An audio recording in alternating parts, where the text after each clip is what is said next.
বাবা দেখো কি বৃষ্টি হচ্ছে, তুমি তো যাইতে চাইছিলে আমার সাথে, তাহলে কি কষ্ট হইতো বলো। দেখো কি বৃষ্টি,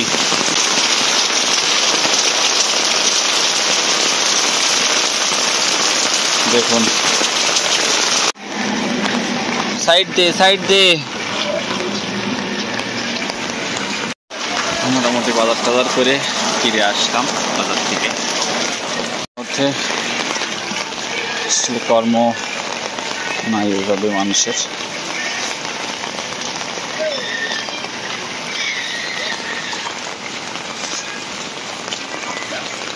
বাজারঘাট করলাম, ট্রেন লাইনের মধ্য দিয়ে হাঁটতেছি।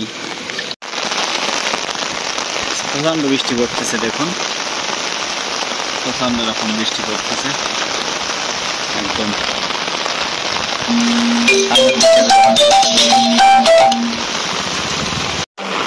দেখুন কিভাবে বৃষ্টি পড়ছে, মুষলধারে বৃষ্টি হচ্ছে। এমনকি এই যে ছাতা আছে, ছাতাতেও ঠিকঠাক বৃষ্টি মানতেছে না, ছাতা ভেদ করে ভিতরের দিকে চলে এসে গায়ে পড়তেছে। বৃষ্টি আসলে আসলে ছাতার যে মর্মটা এটা বোঝা যায়।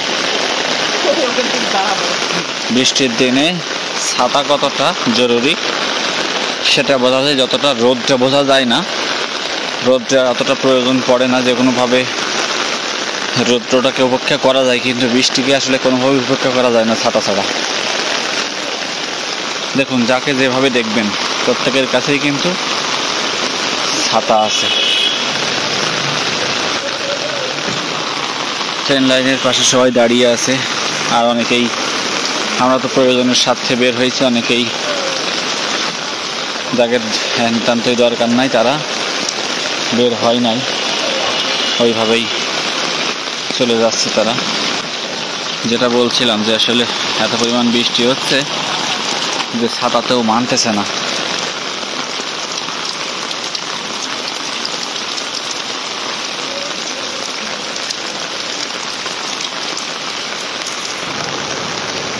বৃষ্টির মাঝে রাস্তাতে একদম ঠিক প্রয়োজন ছাড়া একটা গাড়িও কিন্তু এখনো পর্যন্ত দেখি নাই।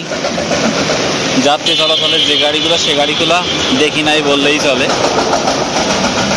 যেটা যাত্রী চলাচলের জন্য গাড়ি সেটা আমরা দেখি নাই।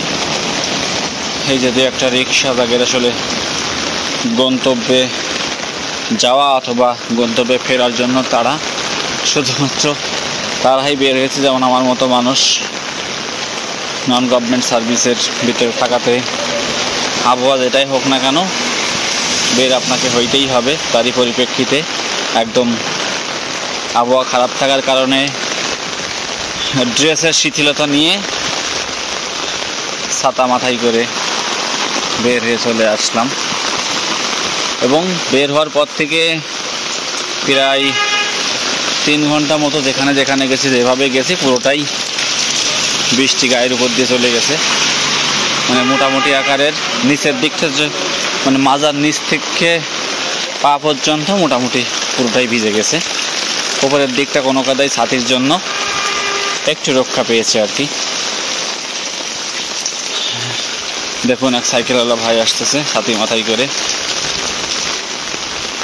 সামনে একটা রিক্সাওয়ালা ভাই পেটের দায়ে জীবন বাঁচানোর তাগিদে সে কিন্তু বৃষ্টিটাকে উপেক্ষা করেই রাস্তাতে বের হয়েছে যাত্রী নেওয়া আনার জন্য। এটা একটা মানবিক দিক। নিজেরও কিছু রুটির জন্য এবং বিপদগ্রস্ত মানুষ যারা এক স্থান থেকে অন্য স্থানে যাওয়ার জন্য যানবাহন দরকার, সেই যানবাহনের চাহিদা তারা কিন্তু মিটিয়ে থাকছে। যদিও এরকম পরিবেশে হয়তো ভাড়াটার ক্ষেত্রে কিছুটা বেশি নিয়ে থাকে, কিন্তু সেক্ষেত্রেও আমি বলবো যে কিছুটা ভাড়া বেশি নিয়ে থাকলেও এক জায়গা থেকে আর এক জায়গা যাওয়ার জন্য যে প্রয়োজন কিন্তু তারা মিটাচ্ছে।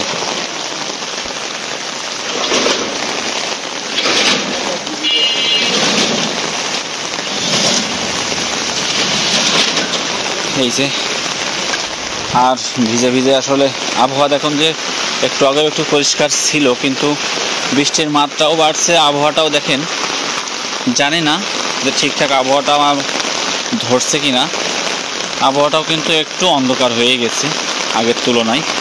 দেখি মেঘটা যদি দেখানোর চেষ্টা করে তাহলেই বুঝবেন। আসলে দেখুন মেঘটা একদম চারিপাশে সম্পূর্ণ মেঘটাই কিন্তু একদম কালো হয়ে গেছে, অন্ধকার হয়ে গেছে সামনে পেছনে যেখানে যা আছে। সাথে করে আমার ছাতাটাও কিন্তু কয়েক রঙা ছাতা আর কি, কয়েকটা রঙের সংমিশ্রণে আমার ছাতাটা। এই দেখেন কে জানো বোতলটা সেখানে রেখে গেছে।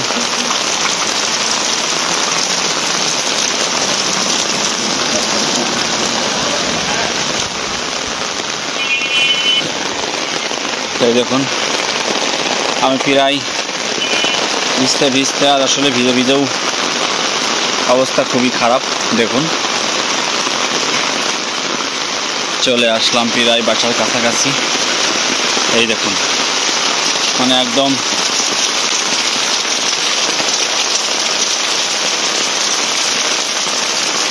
দেখুন বুঝতে পারছেন নিশ্চয়ই যে কতটা বৃষ্টি এখানে কিন্তু হচ্ছে, মুষলধারে বৃষ্টি হচ্ছে। আমার পিছনে একটা রিক্সার একটা সাইড দিয়ে দেবো, গলির মধ্যে হর্ন দিতেছে। এই যে সাইড দিয়ে দিলাম, রিক্সা না ভ্যান। আর আমি আমার একদম বাসার সন্নিকটে চলে এসেছি। এই যে আমাদের গেটটা, গেট থেকে বাসার মধ্যে ঢুকে যাব এখনই। এই যে বাসার সামনে এখনই দেখবো। মনু বাবা, ওই যে ওই যে ওই যে আমার বাবাটা চলে এসছে।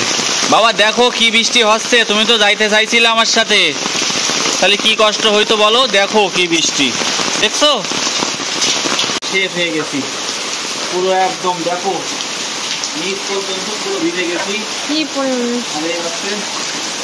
অবস্থা। আর ছাতাটাও দেখো অনেক রঙের ছাতা।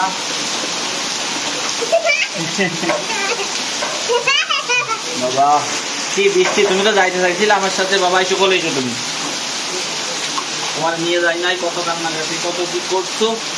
এইবার আমি বলে ভালো নাই বলে পয়সা।